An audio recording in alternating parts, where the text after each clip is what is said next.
दोस्तों, पवारवाड़ी police station में कल फरियादी शहबाज हुसैन चौधरी ने शिकायत दर्ज कराई कि कुछ अपराध ने उसे उठाया और ले जाकर आगरा रोड अंसार पतरा के सामने एक होटल पर ले आकर बुरी तरह जदकोप किया। पुलिस ने इस मामले में 384 और 364 के तहत मुकदमे का इंदराज किया है। जलालुद्दीन कमालुद्दीन उर्फ आरिफ कुरैशी, शहबाज उर्फ कमांडो, साद और पापा टकलिया, इस तरह 4 अपराध पर पवारवाड़ी पुलिस स्टेशन ने 384 और 364 के तहत मुकदमे का इंदराज किया है, जिसका गुना रजिस्टर नंबर 102/24 बताया जा रहा है। शिकायतकर्ता ने अपनी शिकायत में बताया कि इन लोगों ने 5 लाख रुपया तलब किया था, जिसे ना देने पर उसे जदकोप किया गया। पवारवाड़ी पुलिस स्टेशन इस बाबत मजीद तफ्तीश कर रही है। दोस्तों, सनाउल्लाह नगर अली अकबर हॉस्पिटल के पास गुज़िस्ता दिनों एक बड़ा झगड़ा हुआ जो काफ़ी चर्चा का बाइस रहा, जिसमें शेख रशीद ने शिकायत दर्ज कराई कि पापा कालिया नामी शख्सों को मुश्ताक अहमद और इफ्तिखार अहमद इन दोनों ने बुरी तरह जदकोप किया। आज़ाद नगर पुलिस ने इस मामले में 307 के तहत मुकदमे का इंदराज किया है। पापा कालिया को तेज़ धार हथियार से कई बुरी तरह वार लगने की वजह से वो जेर इलाज है। मुल्जिमीन अभी भी पुलिस गिरफ्त से बाहर है। दोस्तों, गुज़िस्ता दिनों अजंग वड़ेल में 8 साला मासूम बच्ची का अगवा कर लिया गया था और उसके बाद उसकी लाश एक कुएं में पाई गई थी, जिसे गांव वालों ने निकाला। इस बात को लेकर अजंग वड़ेल और अतराफ के देहातों में नाराजगी का शरासिंगी का माहौल था। गुज़िस्ता दिनों पुलिस ने इस मामले में 2 अपराध को गिरफ्तार किया है। नीलेश पवार और योगेश पटायत, जो अजंग वड़ेल के ही रहने वाले हैं, इन दोनों को इस मासूम बच्ची के कत्ल में गिरफ्तार कर पुलिस ने कोर्ट में पेश किया, जहां उसे 5 दिनों की पुलिस तहवील में रवाना कर दिया गया। दोस्तों, इगतपुरी भावली डैम में एक दर्दनाक हादसा पेश आया कि नासिक शहर के एक हनीफ शेख नामी शख्स जो रिक्शा ड्राइवर थे, ये नौजवान अपनी फैमिली के बच्चों को ले जाकर नासिक से इगतपुरी भावली डैम में नहाने के लिए गए हुए थे। तब एक ही घर के 5 अपराध उसमें हलाक हो गए, जिसमें 3 बच्चियां और 2 बच्चे शामिल हैं। अनस खान, नाजिया खान, एकरा खान, मिसबा खान, इस तरह इनके नाम बताए जा रहे हैं। 3 बच्चे ऐसे थे जो 2 बहन और 1 भाई और दोनों उनके चचा के लड़के थे। इस तरह एक ही खानदान के 5 अपराध के हलाक हो जाने से नासिक में सरासिमगी का माहौल पाया गया। दोस्तों, गर्मी अपने सबाब पर है। पूरे मुल्क में हेट स्ट्रोक के खतरात लाक गए। हुकूमत ने हेट व्यू के नाम से अलर्ट जारी कर दिया है। 44 डिग्री मालेगांव शहर में दर्ज की गई। बताया जाता है कि मुल्क के बेशतर इलाकों में दर्जा हरारत 50 तक भी पहुंच सकता है और गर्मी की शिद्दत मज़ीद बढ़ सकती है। वहीं महकमा मौसमियात ने दावा किया है कि 1 हफ्ते के अंदर मानसून आ सकता है। मानसून एंडोबार से निकल चुका है। मुमकिन है कि 8-10 दिन में बारिश के इम्कानात हो सके। दोस्तों, मालेगांव शहर में बढ़ती गर्मी और शिद्दत को लेकर कुछ डॉक्टर्स और कुछ संजीदा अफराद से जब गुफ्तगू हुई तो उन्होंने बताया कि मालेगांव शहर में तकरीबन 50 गाड़ियां रोज़ की कट कर साइजिंगों में, भट्टियों में, कारखानों में और तंदूर की भट्टियों में जल जाती हैं। बेशुमार दरख्त तो कट रहे हैं, नए दरख्त तो लगाए नहीं जाते। लोगों को शजरकारी की जानिब भी तवज्जो देना चाहिए। हर घर के पास कम से कम अगर 1 दरख्त तो रहा तो हम गर्मी से भी बच सकते हैं और फ़िज़ाई आलूदगी भी कम होगी। कोरोना के वक्त में जो ऑक्सीजन प्रॉब्लम हुआ था वो भी नहीं होगा। मगर हमारे यहाँ अफसोस कि दरख्त लगाने और शजरकारी से मुताल्लिक कोई बेदारी नहीं होती।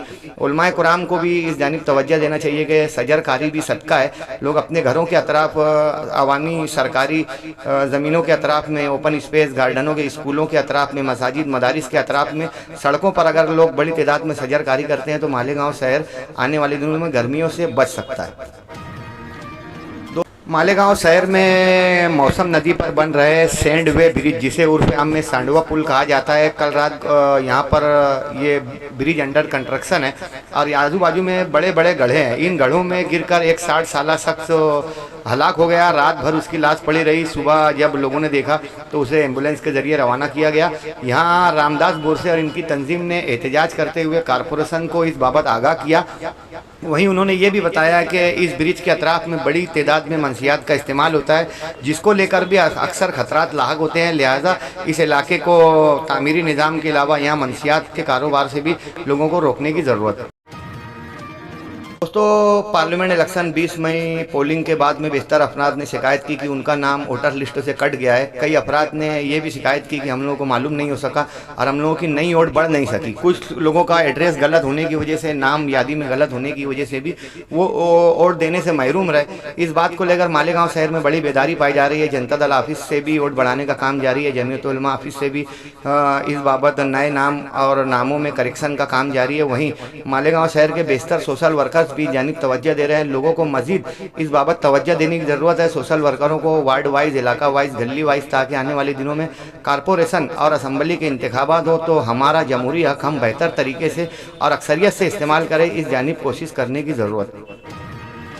दोस्तों, पार्लियामेंट इलेक्शन में बीजेपी उम्मीदवार डॉक्टर सुभाष भामरे की तस्वीर के लिए 17 मई ईदगाह ग्राउंड कैंप लश्कोर वाली ईदगाह पर योगी आदित्यनाथ जो स्टार प्रचारक है, इनकी सभा हुई। इस जलसे में उन्होंने मुस्लिम धर्म और एक मज़हब को टारगेट करते हुए मुतनाज़ा बात की, जिस बात को लेकर इंसानी हुकूक पर काम करने वाली वकला की एक तंजीम ने इलेक्शन कमीशन में योगी आदित्यनाथ की मालेगांव की तकरीर पर शिकायत दर्ज कराई है। देखते हैं इस बाबत क्या होता है।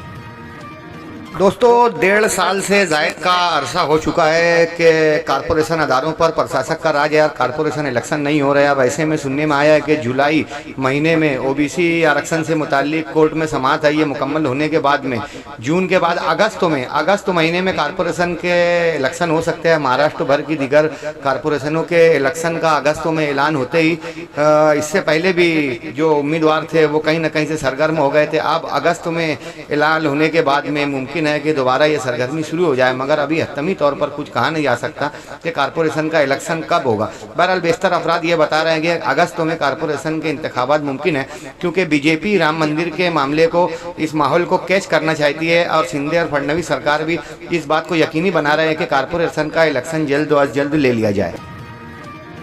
दोस्तों, एमडी मेफेडेरम पाउडर को लेकर मालेगांव शहर पुलिस इंतजामिया कहीं ना कहीं से मुस्तैद है। गुज़िस्ता दिनों कुसुम्बा रोड इलाके से जुनैद डोंगिया, जुनैद चाइनीज़ और कल्लू नामी 3 अफराद को गिरफ्तार किया गया था। वहीं अभी ये खबर आ रही है कि 3 मजीद अफराद को पुलिस ने हिरासत में लिया है। तफ्तीश जारी है। अभी कोई मुसद्दिका खबर नहीं। जो ही इस बाबत कोई कार्रवाई होगी आप देखेंगे सैफ न्यूज़। दोस्तों, प्रशासक राज होने के बाद में ज़ाब्ता इखलाक आचार संहिता लग जाने से मालेगांव शहर में कहीं ना कहीं से कामकाज में रुकावट हो रही है। प्रशासक राज होने की वजह से कारपोरेशन के नुमाइंदे अपना इक़्तिदार नहीं रख पा रहे और वहीं ज़ाब्ता इखलाक होने की वजह से तामीराती काम काज ठप हैं, जिसको लेकर शहर के बुनियादी मसाइल भी कहीं ना कहीं से मुतासिर हो रहे हैं। गंदगी का जाबजा अंबार है। वाटर ग्रेस पर जब बरसर इक़्तिदार अफराद तनकीद किया करते तो कहीं ना कहीं से गंदगी के मामलात में सफाई दिखती थी, मगर अभी प्रशासक राज में वाटर ग्रेस पर भी कोई लगाम नहीं और जाबजा शहर में गंदगी के अंबार से भी लोग परेशान हैं और गर्मी होने की वजह से, गंदगी होने की वजह से भी कहीं ना कहीं से शहर में बीमारियों के बढ़ने का खतरा है। वहीं बारिश की आमद है। ऐसे में कारपोरेशन को कब्ल अज़ वक्त तो पेश रफ्त तो करने की ज़रूरत है। शहर के ऐसे बड़े नाले जो अक्सर चौकअप हो जाते हैं और जिनकी वजह से मामूली बारिश पर भी सड़कों पर गंदा पानी बारिश का आ जाता है, चौकअप प्रॉब्लम को कारपोरेशन को दूर करने की ज़रूरत है। वहीं पानी के निकासी के भी बेहतर इंतजाम करने की ज़रूरत है। नदी के अतराफ अतिक्रमण और दीगर लोगों को वक्त से पहले हटा लिया जाए। हर साल अमवात और कई हादसात सामने आते हैं। दोस्तों, मालेगांव शहर में मौलाना उमरान और सैयद अमीरुल कादरी साहब की कोशिश के बाद समाजी बुराइयों पर, मनसियात पर, जराइम और कराइम पर कहीं ना कहीं से कदगन लगा था, मगर अभी गुज़िस्ता कई महीनों से देखने में आ रहा है कि मालेगांव शहर में बेशतर इलाकों से मार धाड़ की वाक़यात सामने आ रही है। मामूली बात पर भी लोग एक दूसरे को कटर और हथियारों से हमला कर रहे हैं। रोज़ाना कहीं ना कहीं से खबरें फराम होती है। अभी आपने सैफ न्यूज़ में इसी वीडियो में सुनी होगी कई झगड़ों की वारदात के। बढ़ते क्राइम को रोकने के लिए पुलिस इंतजामिया तो मुस्तैद है, वहीं सरकर्दा अफराद को, सोशल वर्कर्स को भी और सरपरस्तों को भी आगे आने की ज़रूरत है कि लोग नशे की धुत में और दादागिरी के शौक में, भाई बनने के चक्कर में इधर उधर बेगुनाह लोगों पर भी वार कर देते हैं। उनके अफराद खाना का क्या हाल होता होगा। वहीं मालेगांव शहर के लिए भी ये एक धब्बा माना जाता है। क्राइम को रोकने के लिए बहरहाल शहरियान को आगे आने की ज़रूरत है। दोस्तों, बांग्लादेश के रुकने पार्लियामेंट अनवारुल अजीम जो कलकत्ता इलाज के लिए आए हुए थे और एक फ्लैट में रहकर वो अपना इलाज करवा रहे थे, 3 बांग्लादेशी अपराध ने उनका कत्ल कर दिया। कत्ल करने के बाद वो लोग फरार हो गए। किसी की गिरफ्तारी अभी फ़िलहाल अमल में नहीं आ सकी, मगर हुकूमत हिंद ने इस बाबत तफ्तीश करते हुए ये वाज़े किया है कि अनवारुल अजीम इलाज के लिए आए थे। किन लोगों ने इसका कत्ल किया, बांग्लादेशी 3 अफराद ने इसका कत्ल किया है। वो किस तरह आया और किस मकसद के लिए कत्ल किया गया, इस बाबत कुछ कहा नहीं जा सकता। बांग्लादेश के वजीर खारजा ने इसे सियासी मुखासमत बताते हुए कत्लों का जिम्मेदार सियासी अपराध को बताया है। दोस्तों, मालेगांव शहर समेत महाराष्ट्र के 13 लोकसभा हलकों में 20 मई को होने वाली पोलिंग में वोटिंग का फीसद काफ़ी ताखिर से जाहिर किया गया। कई बार अलग अलग तरीके के रिजल्ट जाहिर किए गए। आपने देखा होगा कि मालेगांव का पहले 63% आया, फिर बाद में 68% आया। 68% के बाद अभी भी जो हुकूमती इंतजामिया और महकमा इसे फाइनल और हतमी नहीं बता रहा है। और इसी तरह मालेगांव, धुलिया समेत दीगर इलाकों में भी कहीं न कहीं से वोटिंग फीसद जाहिर करने में ताखिर की जा रही है, जिसको लेकर कांग्रेस के तर्जुमान पवन खेड़ा ने इलेक्शन कमीशन में एक पिटीशन दाखिल करते हुए इलेक्शन कमीशन पर कार्रवाई करने और इस बाबत लोगों में जो बेचैनी फैली है इसे दूर करने की अपील कांग्रेस की जानिब से की गई। दोस्तों, IPL Indian Premier League cricket tournament जारी है, जिसको लेकर अहमदाबाद में गुज़िश्ता कल एक मैच था जिसमें शाहरुख खान की टीम भी शरीक थी। शाहरुख खान अपनी टीम के लिए दिन भर ग्राउंड में धूप में घूमते रहे, जिसकी वजह से उन्हें लू लगने पर चक्कर आने लगा और अहमदाबाद के ही एक निजी हॉस्पिटल में उन्हें जेर इलाज किया गया। 3 घंटा जेर इलाज रहने के बाद अहमदाबाद से शाहरुख खान बीमारी की हालत में दोबारा मुंबई की जानिब रवाना हुए। दोस्तों, सोने का दाम इन दिनों अपने उरूज पर है। गुज़िश्ता कई माह से सोने के दाम बढ़ते चले जा रहे हैं। फी वक्त तो आज की जो सोने की 24 कैरेट की मार्केट रेट बताया गया है कि सोना 74,000 रुपया फ़ी तोला तक पहुंच गया है 24 कैरेट, जबकि नॉन ब्रांडेड जो सोना है वो 68 और 70,000 रुपये तक में मिल रहा है। मगर सोने की कीमत इन 2 माह में मार्केट के जिम्मेदारान ने बताया कि 2 माह में सोने की कीमत में 10,000 रुपया फ़ी तोला से जायद का इजाफा हुआ है। आज 74,000 रुपया कीमत है, लेकिन साल भर में ये कीमत 1 लाख रुपया फ़ी तोला जा सकती है। दुनिया भर के सरमायादार और बड़े बड़े इंडस्ट्रियलिस्ट सोना खरीद कर अपनी मईशत को मजबूत करने की कोशिश में लगे हुए हैं। यही वजह है कि दिन ब दिन सोने के दाम बढ़ते जा रहे हैं। दोस्तों, पार्लियामेंट इलेक्शन में BLOs यानी बूथ लेवल ऑफिसर्स ने तकरीबन 45,000 BLOs ने इलेक्शन के लिए काम किया, जिसमें 90% असातिज़ा शामिल थे। इनकी ड्यूटी इन्होंने मुकम्मल की, मगर इन लोगों की जानिब से शिकायत आ रही है कि इनमें अलग अलग तरीके से, एक तो चार्ज जो बहुत कम दिया जा रहा है उनका मेहनताना, और वो अलग अलग किसी को कम किसी को ज़्यादा दिया जा रहा है। वहीं इनकी ड्यूटी के दरमियान में इन लोगों के खाने पीने, पानी के और दीगर इंतजाम भी बेहतर तरीके से नहीं किए गए, जिसको लेकर असातिज़ा की तंजीम ने रियासती हुकूमत से शिकायत दर्ज कराई है कि हम लोग पहले ही मना कर रहे थे कि असातिज़ा को ये काम ना दिया जाए, मगर उसके बाद भी हुकूमत ये काम अगर हम लोगों को सौंप रही है तो मेहनताना से मुताल्लिक भी कम से कम ईमानदारी और दयानतदारी का मुजाहरा किया जाए।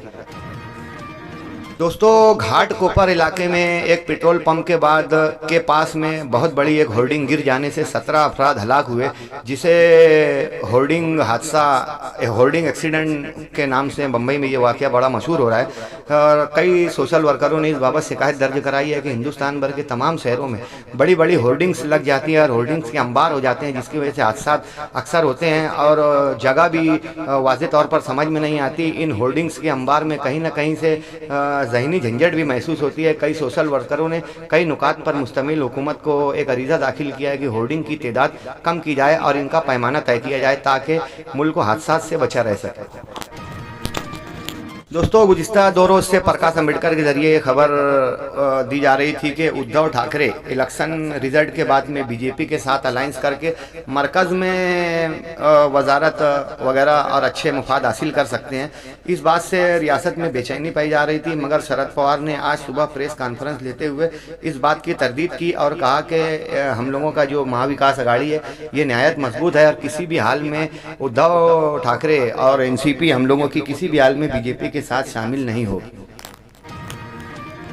दोस्तों पांचवा मरहला 20 मई को इलेक्शन का गुजर चुका। आखिरी 6 मरहला पार्लियामेंट इलेक्शन का शुरू हो चुका है। 8 रियासतों की 58 लोकसभा सीटों पर तशहीरी मुहिम का आज आखिरी दिन था। यहाँ 25 मई शनिचर के रोज़ इन तमाम सीटों पर इलेक्शन होंगे, जिसमें 889 उम्मीदवार किस्मत आजमाई कर रहे हैं। यानी शनिचर से छठे मरहले की आखिरी पोलिंग शुरू होगी, जो 8 रियासतों की 58 सीटों पर मुश्तमिल होगी।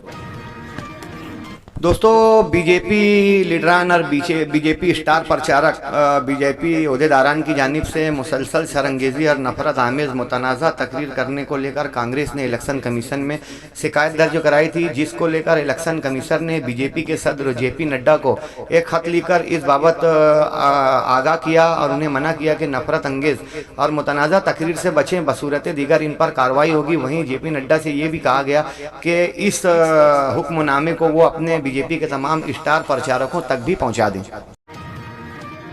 दोस्तों, ब्राज़ील में डेंगू की बीमारी बड़े पैमाने पर फैल रही है। गुज़िस्ता दिनों रिपोर्ट के मुताबिक डेंगू से ब्राज़ील में 50 लाख अफराद डेंगू से मुतासिर हो चुके हैं। वहीं 3000 से ज़ायद डेंगू की वजह से हलाकतें हो चुकी हैं। ब्राज़ील में 50 लाख से ज़ायद अफराद डेंगू का शिकार हैं, जिससे कहीं ना कहीं से ब्राज़ील के हालात भी गैर मुनासिब बताए जा रहे हैं। दोस्तों, फ़लस्तीन पर इसराइल की बर्बरियत आज भी जारी है। आज गाज़ा के जेबालिया अस्पताल में इसराइली अफवाज ने फायरिंग की, जिसमें 16 अफराद हलाक हुए। वहीं गुज़िस्ता 24 घंटे में फ़लस्तीन में 85 अफराद हलाक हुए, जबकि 200 से ज़ायद अफराद ज़ख्मी हो गए हैं। अब तक गाज़ा में 36,000 से ज़ायद अफराद हलाक हो चुके हैं। वहीं 80,000 से ज़ायद अफराद माजूर होकर ज़ख्मी हालत में ज़िंदगी गुजार रहे हैं। 9 लाख अफराद घर होकर हुकूमती कैंपों में दिन गुजार रहे हैं। फ़लस्तीन में फूड प्रॉब्लम को लेकर भी कहस साली का मामला है और खाने पीने की अशिया नहीं पहुंचाने दी जा रही है, जिसको लेकर कहीं ना कहीं से इसराइल के खिलाफ लोगों की नफरत बढ़ रही है। दोस्तों, गुज़िस्ता दिनों ईरान के सदर इब्राहिम रईसी और वज़ीर दाखिला अमीर अब्दुल हय्यान एक हेलीकॉप्टर हादसे में हलाक हुए। इनके साथ मजीद कई अफराद हलाक हुए थे। कल इब्राहिम रईसी, ईरान के सदर और वज़ीर दाखिला अमीर अब्दुल हय्यान की नमाज जनाजा तेहरान यूनिवर्सिटी के कैंपस में सुप्रीम लीडर आयतुल्लाह खामनाई ने पढ़ाई, जहां लाखों की तादाद में सोगवार मौजूद थे। वहीं 50 से ज़ायद मुल्कों के सरबराहान भी बतौर ताज़ियत यहाँ पर मौजूद थे। दोस्तों, इटली में 150 से ज़ायद मुकामात पर 4.4 रेक्टर स्केल का जलजला महसूस किया गया है। बेशुमार अफराद कैंपों में मुंतकिल कर दिए गए हैं। कई इमारतों को खतरा भी लाक है और कई मलबे में भी तब्दील हो चुकी है। इटली में इस जलजले से कहीं ना कहीं से सरासिमगी और दहशत का माहौल पाया जा रहा है।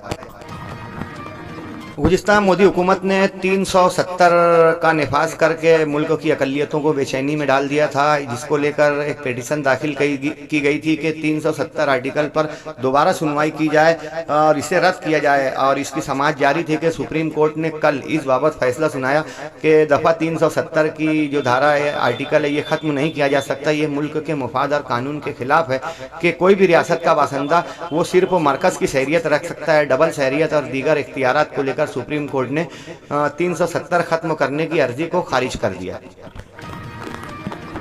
दोस्तों, 12वीं जमात 12th का रिजल्ट आ चुका है। पूरी रियासत में 93.37% रहा पासिंग का। बड़ी तादाद में लोगों ने इम्तिहान पास किया, जिसमें लड़कियां आगे रहीं, लड़कों पर सबकत ले गई।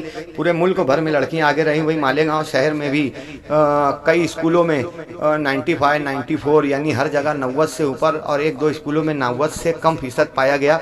अभी रियासती बोर्ड की जानिब से ऐलान किया गया है कि 10वीं के रिजल्ट और नताइज 27 मई बरोज़ पीर को जाहिर किए जाएंगे। दोस्तों, कोरोना खत्म हो जाने के बाद भी दुनिया के बेशतर ममालिक से अक्सर कोरोना की खबरें सामने आती हैं। अभी एक रिपोर्ट में बताया गया है कि सिंगापुर में 25,000 से ज़ायद अफराद कोरोना का शिकार हैं और सिंगापुर हुकूमत ने कोरोना अलर्ट जारी कर दिया है। मज़ीद कई अफराद तफ्तीश के मराइल से गुजर रहे हैं। वहाँ के वज़ीर दाखिला ने बताया कि ये तादाद 25,000 से तजावुज़ कर सकती है। पिछले दिनों पार्लियामेंट इलेक्शन में तशहीरी मुहिम के लिए दिल्ली के मशरकी पार्लिमानी हलके में तशहीर के लिए गए हुए मशहूर लीडर कन्हैया कुमार को कुछ लोगों ने हार पहनाने के दरमियान उन पर हमला कर दिया था, जिसको लेकर पुलिस ने कड़ी कार्रवाई करते हुए उस्मानपुर इलाके से अजय कुमार नामी नौजवान को गिरफ्तार किया है। इस मामले में मजीद गिरफ्तारियों का इम्कान बताया जा रहा है। कन्हैया कुमार पर हार पहनाने के बहाने हमला करने को लेकर दिल्ली के सेकुलर अपराध में तैश का और गुस्से का माहौल पाया जा रहा था। दोस्तों, मुल्क भर में मुसलमानों का कोई नुमाइंदा लीडर नहीं है और कोई नुमाइंदा जमात नहीं है। इसको लेकर अक्सर कालमिस्ट और मुकाला निगारान अपनी राय का इजहार करते हैं, मगर इस बाबत तवज्जो नहीं दी जाती। कल कश्मीर के उमर अब्दुल्ला ने इस चीज़ का इजहार का अफसोस करते हुए कहा कि मुल्क में मुसलमानों की एक जमात बनना चाहिए और मुसलमानों का एक कायद बनना चाहिए। ऐसी जमात और ऐसा कायद जिस पर सब लोग एतमाद करें और उसके साथ मिलकर इत्तेहाद और इत्तेफाक से मुल्क में अपने वजूद का इजहार करें। उन्होंने गुलाम नबी आज़ाद का जिक्र करते हुए कहा कि कांग्रेस से हटने के बाद उन्होंने अपनी पार्टी बनाई और बहुत गुमनाम हो गए। उनको कांग्रेस में ही रहते हुए एक अलग अलायंस तैयार करना था और मुसलमानों के लिए एक अच्छा प्लेटफॉर्म तैयार करना था, मगर वो इस बाबत नाकाम रह गए। गुलाम नबी आज़ाद के बाद कोई ऐसा बड़ा चेहरा नज़र नहीं आता जो मुल्क में मुसलमानों की क़यादत संभाल सके।